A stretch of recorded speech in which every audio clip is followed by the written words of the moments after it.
Tonight on EIV News at 9, a fire in a Lynn apartment building leaves 31 homeless. And a fatal crash in Oxford. We'll have those stories and more coming up.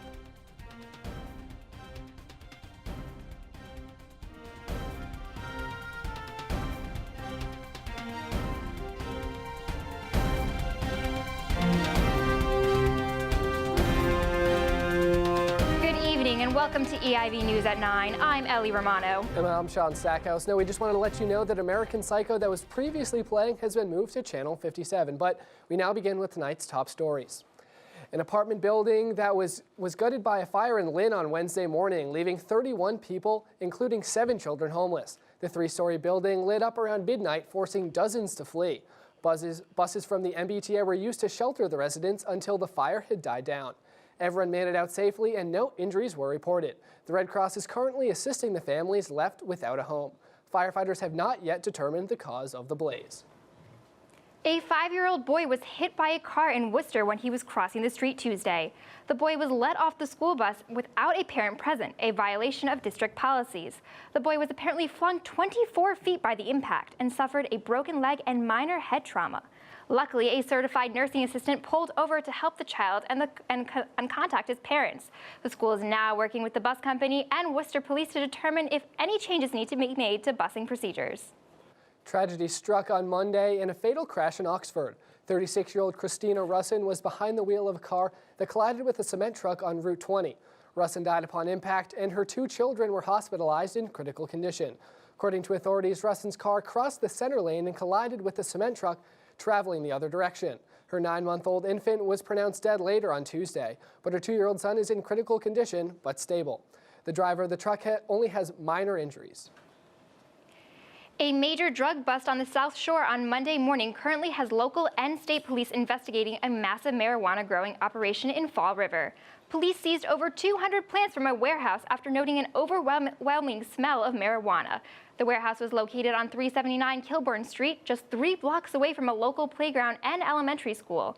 Along with the drugs, police also found a surveillance system and a handgun with dozens of rounds of ammunition. Police are still investigating, and charges for those involved are still pending. A Natick resident faces charges of child endangerment and heroin possession after being discovered passed out with in his car with needles near his 2-year-old child. Following a report of a suspicious car on Forest Avenue in Natick, police discovered 26-year-old Antonio Gray Jr. unconscious behind the wheel of his running car with a bag of what appeared to be heroin in his lap. Further investigation found a set of needles in the car, one of which was uncapped near his toddler. He will be back in court for a pretrial conference on December 16th. 20-year-old Owen Labrie of Tunbridge, Vermont was convicted of sexually assaulting a younger female student at St. Paul's School. The case exposed a tradition at the elite New Hampshire prep school called Senior Salute, where seniors attempt to lure underclassmen. He was also convicted of 3 misdemeanor sexual assault counts, as the victim was younger than 15 at the time. Labrie was acquitted of the felony rape charges, and he will be able to petition his removal from the sex offender registry 15 years after he finishes serving his sentence. Labrie's lawyers has stated that the student has been punished enough and should receive probation instead of prison sentence. A woman accused of murdering her uncle is undergoing a mental health evaluation. A judge ordered the psych evaluation of 36-year-old Yvonne Lewis after she refused to enter the courtroom for her arraignment on Monday. Lewis allegedly shot her uncle, Clive Francis, 3 times at her parents' home in Hyde Park last Saturday before fleeing the scene. Authorities found Lewis hours later in Peabody, and she is due back in court later next month. The Quincy, Bonnie, and Clyde couple was arrested after a high-speed chase in Pennsylvania Monday. Joseph and Jenny Carrier from Quincy, Massachusetts have been linked to robberies all over Florida, Massachusetts, and Maryland. The couple caught up with them as the police caught up with them after they fled north, after allegedly holding up a bank in Delaware. The chase ended on I-95 when the suspects collided with 2 police cars. No one was injured in the crash. Well, last week it was rumored that Paul Ryan would run for Speaker of the House, but now it has been confirmed, and he in fact has been sworn in. We're now joined by Emily Grossberg, who has the details. That's right, Sean. Today, Wisconsin Congressman Paul Ryan has been sworn in as the newest Speaker of the House. Ryan took the oath this morning in front of his peers and family. The 45-year-old announced his candidacy just last week, saying he would only run if the entire Republican Party supported him. In his first remarks to Congress, Ryan called on both Republicans and Democrats to unite. The House is broken. We're not solving problems. We're adding to them. And I am not interested in laying blame. We are not settling scores. We are wiping the slate clean. The election comes after the now former Speaker John Boehner suddenly resigned just last month. And another former speaker has taken a plea deal in a federal hush money scheme. Dennis Hastert pleaded guilty on Wednesday to paying someone millions of dollars to hide his past sexual misconduct. The plea agreement means the 73-year-old will be able to avoid trial, but he will spend up to 6 months in prison.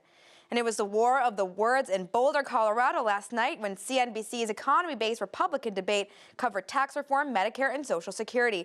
Jeb Bush and Marco Rubio sparred over Rubio's missed Senate votes, with Bush saying, "You should be showing up to work."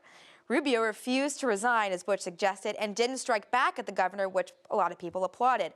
But the biggest fight by far was the fight against Donald Trump, with almost all candidates attacking Trump's comic book version of a presidential campaign and argued that Americans can't elect someone who doesn't know how to do the job. And on the other side of the aisle, Hillary Clinton was in New Hampshire for a second day campaigning today. Clinton spoke at Politics and Eggs event yesterday in Manchester. She was in Littleton today. And yesterday she talked about issues including the death penalty. And today it was the economy. While Clinton was behind Bernie Sanders in New Hampshire polls, she's chipping away at his lead and still holds the lead in national polls. Jeb Bush was also in Portsmouth today, as well as New London. Bush's campaign recently announced it was intensifying its focus on early voting states like New Hampshire and Iowa. Now, Emily, some Republican candidates are calling out the moderators for leading a biased debate and losing control of the candidates. What exactly are they talking about here? Yeah, it's actually pretty interesting, Sean. I mean, a lot of the candidates have come out and said that CNBC led a ridiculous debate, that their questions were slanted, and that this was really more of a gotcha debate rather than a get-to-know-you forum. Reince Priebus of the Republican National Convention is calling out to saying that they need a new debate format. Ben Carson is actually calling for a new debate format as well, saying that there need to be more questions that get to know the candidates rather than attacking them, and just calling CNBC's actions deplorable and saying that they shouldn't be able to hold another debate because of their slanted questioning. Right, thank you so much for the updates, Emily. We're going to take a quick commercial break right now. But when we come back, Camila Zagarzazu will join us for a full update on the captives rescued from a Boko Haram terrorist camp. Stay with us. Welcome back to EIV News at 9. In a 9-4 vote on Wednesday, the Boston City Hall voted to give itself a 14% raise. This vote occurred days before the members faced re-election and was submitted by Mayor Marty Walsh, who said that he will not be accepting the pay raise. Councilor annual salaries will go up $12,000 to a total of $99,500 and will be the first raise since 2006. The proposal becomes a law in 6 days on November 3rd. According to the city charter, this is also the day of the city council elections. A string of BB gun attacks hit the South Shore Wednesday. Cars, businesses, and individuals were affected by the attacks. One woman, Laura Sweezy, was shot while she was driving in Hanover. Sweezy felt a sharp sting and then noticed her window had been shattered from the pellet's impact while she was behind the wheel. In addition, a bank, a pizza shop, and an outdoor gear store in Norwell were all hit by some type of pellet or BB. Police are still looking for information on potential suspects. A Curry College student is facing sexual assault charges following an incident in one of the school's dorms. Milton Deputy Police Chief did not name the student, but said that they were charged with 3 counts of indecent assault and battery. A spokeswoman for Curry College, Fran Jackson, said that the attack took place in a dorm common room, and the student could be facing suspension or expulsion.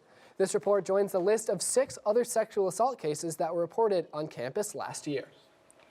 Concerns are being raised by state highway inspectors regarding issues in Boston's Big Dig tunnels. According to reports from this summer, inspectors noted high levels of rust and corrosion on heavy construction joints throughout the various tunnels in the city. Leaking ceilings and heavy rust are just some of the issues plaguing both east and westbound lanes in Mass Pike tunnels. Some tunnels are even drastic enough to earn a poor rating from state highway inspectors. MassDOT stated these findings are expected due to high levels of traffic passing through the tunnels, and that most importantly, the tunnels are safe for travel. The Rhode Island couple living in the house depicted in the 2013 movie The Conjuring are suing Warner Brothers for turning their lives into a real-life horror movie. Since their home made it to the silver screen, owners Norma Sutcliffe and her husband have continually faced harassment from overzealous fans of the film, including threatening phone calls and trespassing. A Warner Brothers spokesperson claims the company has not yet seen the lawsuit, which currently seeks unspecified monetary damages and the state-of-the-art security system. The search continues for a missing handicapped Lowell woman. Elga Crespo went missing on Sunday, and according to authorities, there is still no sign of her after checking businesses and wooded areas. The 67-year-old grandmother moved to Massachusetts 2 years ago from Puerto Rico and suffers from severe mental disabilities. According to police, she has a history of walking off, and they are currently unsure which areas to contain. Her family is pleading with anyone for information to aid in the search. A high school principal is set to resign at his post at the end of the year, despite his intentions to say during his battle with ALS. Gene Conley said that his declining health was a major factor in his decision, and he is currently only able to speak using a voice synthesizer.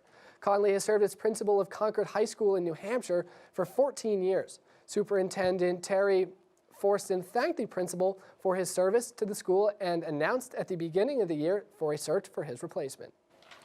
A student at Greater Lowell Technical High School was charged with assault and battery this past Monday after a vicious attack involving hot soup.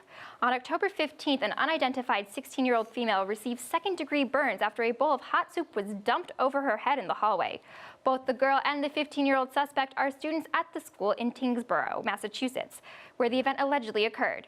A probable cause hearing is set to be held next week to determine if criminal charges are warranted.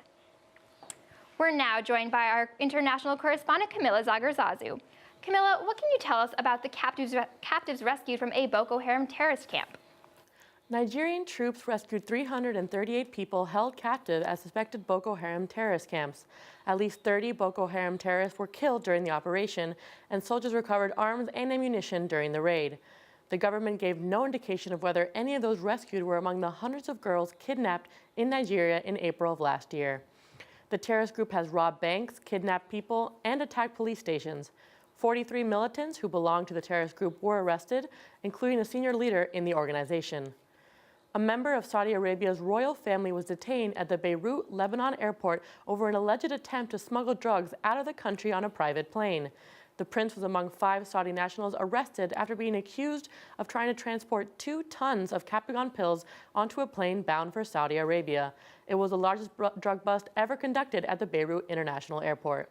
The UN Office on Drugs and Crime says that amphetamines are the most prevalent type of drug used in Saudi Arabia, and reports of seizures in the Middle East refer predominantly to tablets bearing the Captagon logo.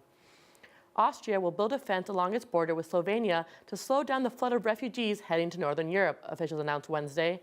The Austrian Interior Minister told a public broadcaster that it's about ensuring an orderly, controlled entry into the country, not about shutting down the border. Meanwhile, Slovenia's Prime Minister said his country is ready to build a fence on its border with Croatia if a European Union plan to reduce the movements of refugees through tighter border controls fails.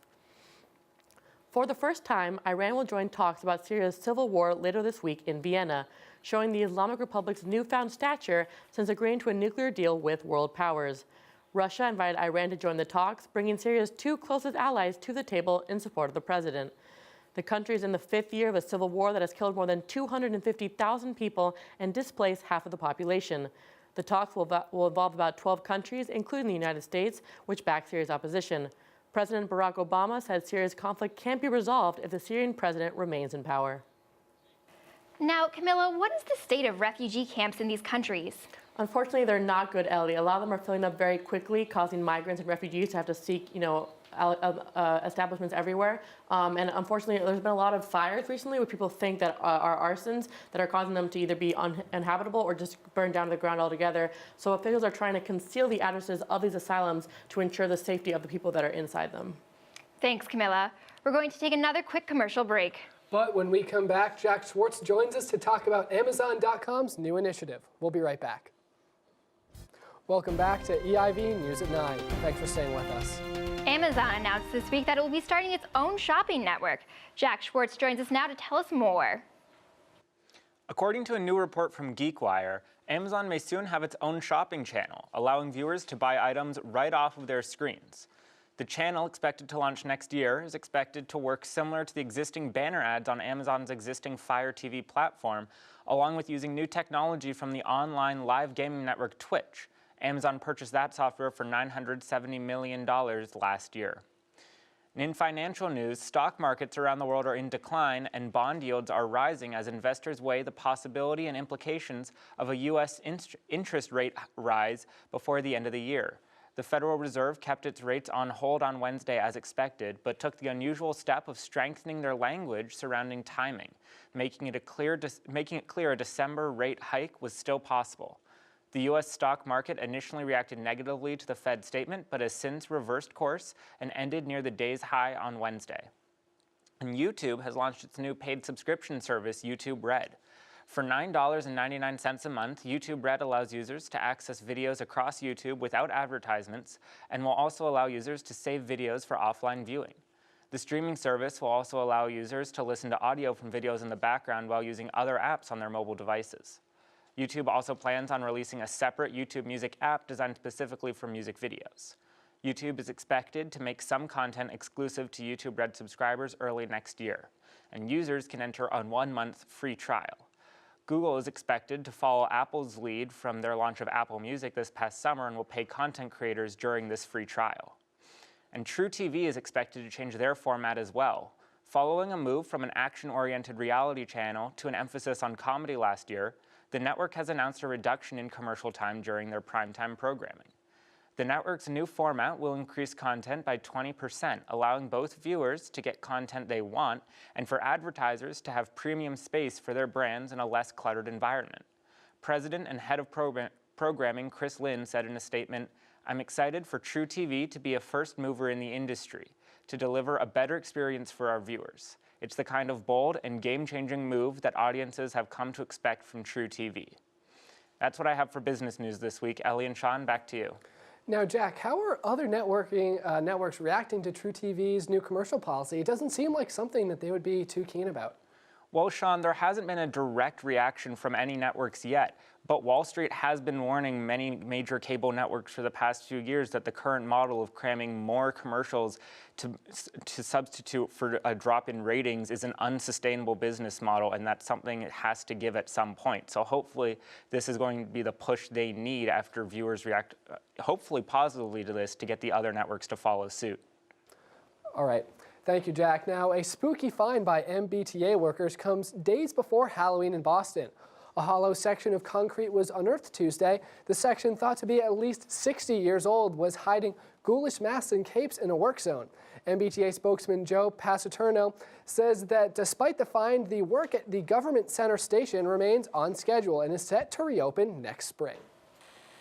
After a shark washed ashore on Cape Cod Tuesday, a crowd rushed to the rescue in order to keep the animal alive. The public kept the shark hydrated with water through a bucket brigade while waiting for expert help. According to the Center for Coastal Studies, the shark regurgitated its stomach, which is common for stressed sharks. It is likely the shark will re-swallow the stomach. The center, along with the Provincetown Harbor Master, Rex McKinsey, towed the shark towards deeper waters where it was released. A self-proclaimed witch has filed a restraining order against a warlock in Salem. The witch, Lori Forza, owns a witchcraft shop in Salem and claims that Christian Day, the self-proclaimed warlock, was harassing her and calling her names. Day, who also owns a witchcraft store, claims that he is the victim and that Forza is trying to simply compete with his business. The court granted a restraining order to Forza yesterday. The MBTA will be replacing Red Line trains with buses this upcoming weekend. As preparation and improvements for the winter portions of the line must be shut down for some time. Between JFK and UMass and Quincy Center, trains will not be running from October 31st to November 1st for all of you planning Halloween travels. And services will be suspended between JFK, UMass, and Park Street the following weekend. There will also be suspensions on farther reaches of the Red Line through the end of November. See the MBTA website for more details. Well, last night we saw another thrilling game in the World Series, and I was just a little bummed that Kansas City didn't have any of their bats that we've seen before. Now, Katie Zeff joins us with a full recap. Starting off with a World Series update, things are off to a rough start for the New York Mets. They now trail the Kansas City Royals 2-0. The team has looked lackluster since the start of extra innings in Game 1. when it seemed they were simply waiting for the Royals to score. In Game 2, they had just 2 hits. Pitcher Jacob deGrom showed nothing of the talent he had during the regular season, resulting in a final score of 7-1. Game 3 will be played this Friday in New York. The team hopes their first game at home will also be their first win of the series. The New York Giants have finally reached a contract deal with Jason Pierre-Paul. The Giants designated the defensive end their franchise player last March, which meant he would have had to play on a 1-year deal or not at all. Before he signed that agreement, he severely damaged his hand in a 4th of July fireworks accident. He lost his right index finger as a result. The agreement reached on Tuesday is heavy on incentives that will depend on how much of the season he is able to play. The team hopes he will be on the field around Week 10. Abby Wambach will officially end her career as a world champion, just the way she always wanted. The soccer legend announced her retirement shortly after the U.S. national team celebrated their World Cup victory at the White House. She said that although there is still a lot of work to be done for women's soccer, she is confident about the future of the sport. Wambach leaves as the leading scorer for both men and women in international soccer. She will play the final 4 matches of the national team's victory tour. The New England Patriots are currently playing division rival the Miami Dolphins, and all predictions are once again in favor of the Patriots. The Dolphins, who are 3-3 this season, have finally shown their true potential as a contender in the AFC East. New head coach Dan Campbell has strengthened their run game and made the team a lot more physical.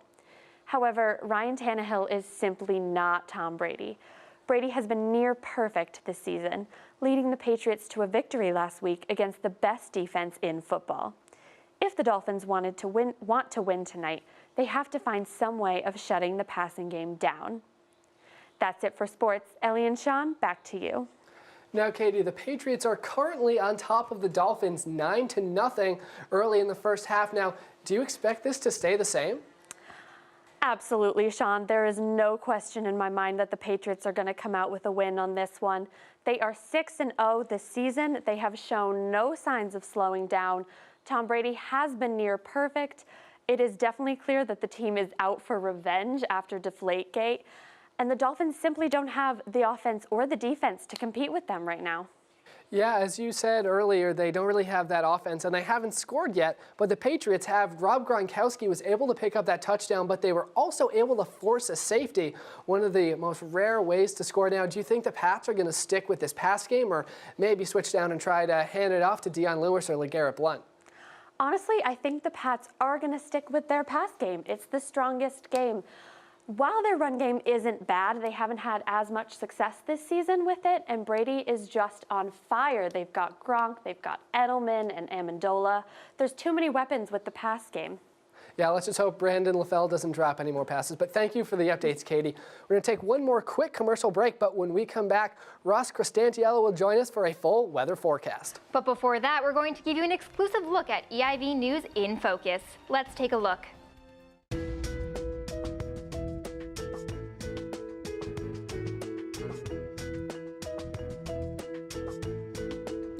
Race. It has become what many consider to be a dirty word in modern society. Some say we live in a post-racial world, calling discrimination a thing of the past. Yet this bias lives on today, with racial tension remaining a driving force in the world around us. From the war on drugs to the AIDS epidemic and police brutality, many of our greatest social challenges can be traced back to prejudice, discrimination, and hatred. I'm Anthony Monzon, and today we look beyond the confines and constructs of contemporary culture to bring you our world's most eminent issues in focus. Welcome back, and thanks for staying with us. Ellie, the weather today was just really throwing me off. It was raining in the morning. It was hot in the afternoon. I don't know what's trying to go. What's trying to... Well, we're now joined by weather correspondent Ross Cristantiello to tell us what we can expect going forward. Yeah, Sean, today we experienced some pretty strange weather with thunderstorms in the morning and a high reaching 70 degrees by the afternoon. It was a very blustery day with winds reaching up to 30 miles per hour. But don't worry, all that should be past us now. Tomorrow will be a little chillier than today with a high of 56, but luckily there is no rain in the forecast. Once the sun goes down, we are going to be experiencing lows heading into the mid-30s. Halloween is looking extremely pleasant for everybody planning to dress up. During the day on Saturday, we're going to be seeing mostly sunny skies with a cloud or two here and there, and a high of 55. Later in the evening, it will only be heading down to a crisp 44 degrees, so you won't have to worry about covering up your costumes with a jacket. On Sunday, it's going to be even warmer with a high of 59, but we are expecting showers that evening, so don't leave those umbrellas behind. As for the 5-day, we're going to be seeing some extremely mild weather. November may be beginning, but these temperatures aren't dropping just yet. Monday's looking extremely pleasant with highs in the low 60s and only a 10% chance of rain in the afternoon. That night is also supposed to be extremely pleasant, with lows only hitting 47. Tuesday is going to be more of the same, with the temperatures continuing to climb to the mid-60s and nothing but sunshine. Wednesday and Thursday, that sunshine and mild weather is staying with us, and on Friday, we will be seeing a slight drop in temperature with a high of 58 and a few clouds here and there. Overall, an extremely pleasant week and a smooth transition into November. That's all the weather for this week. Have a great Halloween. I'm Ross Cristantiello. Thanks, Ross. That sounds like the perfect forecast for trick-or-treating to me, Sean. Oh, it absolutely does. And I don't know about you, but I have my costume set. Do you know what you're going to be going as? I do. I'm going to be the Hotline Bling girl from Drake's new video. What are you going to be? Well, this morning I showed off my Clark Kent costume. That might be making a return. Who knows? Maybe something else in there. But I'm just really, really excited for Halloween. One of my favorite holidays, especially in Boston. Yes. Have you gone trick-or-treating in Beacon Hill? I have. My freshman year, I tried it, and it was quite swanky. Oh, it's nice. They always have the best candy out there. That's certainly the place to go. Maybe see if John Kerry is out there. Try to get some candy. Yes, absolutely. Now, do you have a favorite candy to go with? What's your go-to? I get so excited when they throw in a Reese's, Tootsie Roll, or M&M's. Ooh, gotta love that. Well, that's all the time we have for you. Thank you for watching, and we'll see you next week. Have a good night.